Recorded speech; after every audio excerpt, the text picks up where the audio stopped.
Hello everyone. आज हम करेंगे क्लास सेवन्थ चैप्टर 1 मैथ्स का इंटीजर्स में। इसमें सबसे पहले हमें कुछ प्रॉपर्टीज़ के बारे में पढ़ना है। ये प्रॉपर्टीज़ हैं जैसे क्लोजर प्रॉपर्टी फॉर इंटीजर्स के लिए under addition, closure property for integers under subtraction.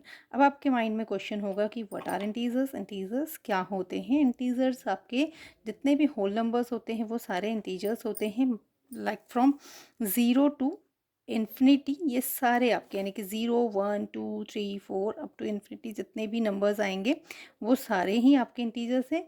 और जितने माइनस में होंगे नंबर यानी कि -1 -2 -3 ये सारे नंबर्स आपके इंटीजर्स हैं।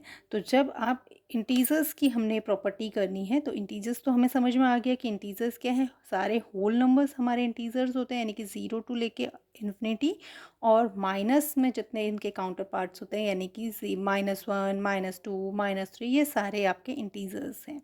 तो इंटीजर्स को अब हमें क्लोजर प्रॉपर्टी पढ़नी। क्लोजर प्रॉपर्टी ऑफ इंटीजर्स क्या कहती है कि जब आप कभी दो इंटीजर्स का सम करते हैं, कभी भी आप दो इंटीजर्स का सम करते हैं तो जो उसका रिजल्ट होता है वो भी आपका एक इंटीजर ही होता है।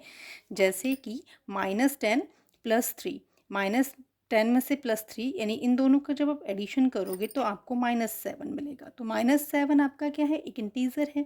अभी मैंने बताया ना, इंटीजर सारे माइनस में जितने नंबर्स होते हैं, सारे प्लस में जो नंबर्स होते हैं और ज़ीरो को इंक्लूड करके ये सारे इंटीजर्स होते हैं। तो -7 आपका इंटीजर है। उसी तरह से आप 17 और 23 ये दो इंटीजर्स हैं, इन दोनों को ऐड करके क्या आएगा आपका 40। तो 40 भी एक इंटीजर्स है क्या। तो कुल मिला के बात ये है कि जब भी आप दो इंटीजर्स का सम करते हैं तो उसका रिजल्ट भी एक इंटीजर होगा। ये क्लोजर प्रॉपर्टी फॉर इंटीजर्स है अंडर एडिशन। अब इसी की दूसरे बात करते हैं, एक और प्रॉपर्टी अंडर सब्ट्रैक्शन यानी कि क्लोजर प्रॉपर्टी अंडर सब्ट्रैक्शन। मतलब आप जब माइनस करते हो यानी कि आप, सब्ट्रैक्शन का मतलब है माइनस करना। आप जब किसी दो नंबर्स का माइनस करते हैं यानी कि दो इंटीजर्स को सब्ट्रैक्ट कर रहे हैं तो उस केस में उसका जो रिजल्ट होगा that will be N integer, वो भी एक इंटीजर ही होगा। जैसे आपने क्या किया, आपने किया 7 - 9, तो 7 में से 9 को माइनस करेंगे तो आपका रिजल्ट आएगा -2, -2 तो -2 एक इंटीजर है। उसी तरह से 17 - 21 करेंगे, -21 तो माइनस माइनस आ जाएगा आपका प्लस, तो 17 नेक्स्ट प्लस 38 21, 17 + 21 जो कि आपका रिजल्ट आएगा 38। तो ये एक इंटीजर है। तो इस तरह से आप जब अब एक और देख लेते हैं, -18 -18 को -18 में से ही माइनस करेंगे तो क्या रिजल्ट आएगा 0। तो 0 भी हमारा इंटीजर होता है। तो हमने अभी तक दो प्रॉपर्टी पढ़ी यानी कि क्लोजर प्रॉपर्टी अंडर एडिशन और अंडर सब्ट्रैक्शन। तो दोनों प्रॉपर्टी में क्या होता है, जब आप एडिशन करते हो तो दोनों का एडिशन क्या होगा, आपका एक इंटीजर होगा। दोनों इंटीजर्स का आप जब दोनों को किसी दो इंटीजर्स को आप माइनस करते हो, सब्ट्रैक्शन करते हो, तो उसका रिजल्ट भी क्या होगा, आपका एक इंटीजर नंबर ही होगा। नेक्स्ट हम एक और प्रॉपर्टी पढ़ते हैं, दैट इज कम्यूटेटिव प्रॉपर्टी। तो कम्यूटेटिव प्रॉपर्टी होती है, वो क्या कहती है कि आप जब भी दो नंबर्स को ऐड करते हैं, आप उसका सीक्वेंस किसी भी तरह से ऐड कर लो, मतलब सीक्वेंस चेंज करके ऐड कर लो, तो जो रिज़ल्ट होगा वो हमेशा आपका एक सेम ही आएगा। जैसे आपने यहाँ पे लिया 2, ए की वैल्यू 2 ले ली और बी की वैल्यू ले ली 3, तो 2 + 3 आपका क्या होगा 5। अगर मैं यहाँ पे 3 + 2 लिख दूँ तो ये भी 5 होगा। तो दोनों ही केस में रिजल्ट क्या है आपका सेम। तो that is your commutative property. यानी कि जब भी आप दो नंबर का, इसकी डेफिनेशन है, the commutative property of addition states that changing the order of the numbers being added does not change the final result. तो कहने का मतलब ये है कि जब आप किसी दो इंटीजर्स को ऐड करते हो, दो नंबर्स को ऐड करते हो, तो उसका आप किसी भी ऑर्डर में आप उसको ऐड करोगे तो रिज़ल्ट क्या होगा, आपका सेम ही होगा। तो ये एक, तो आपकी ये कम्यूटेटिव प्रॉपर्टी होगी। तो रिज़ल्ट जो होगा वो एक सेम होगा हमेशा। आंसर आपका किसी भी आप ऑर्डर में चेंज एडिशन करो, आपका आंसर हमेशा सेम रहेगा। नेक्स्ट यही चीज़ आपका सब्ट्रैक्शन के लिए देखते हैं। क्या सब्ट्रैक्शन के लिए क्या ये एप्लीकेबल होता है।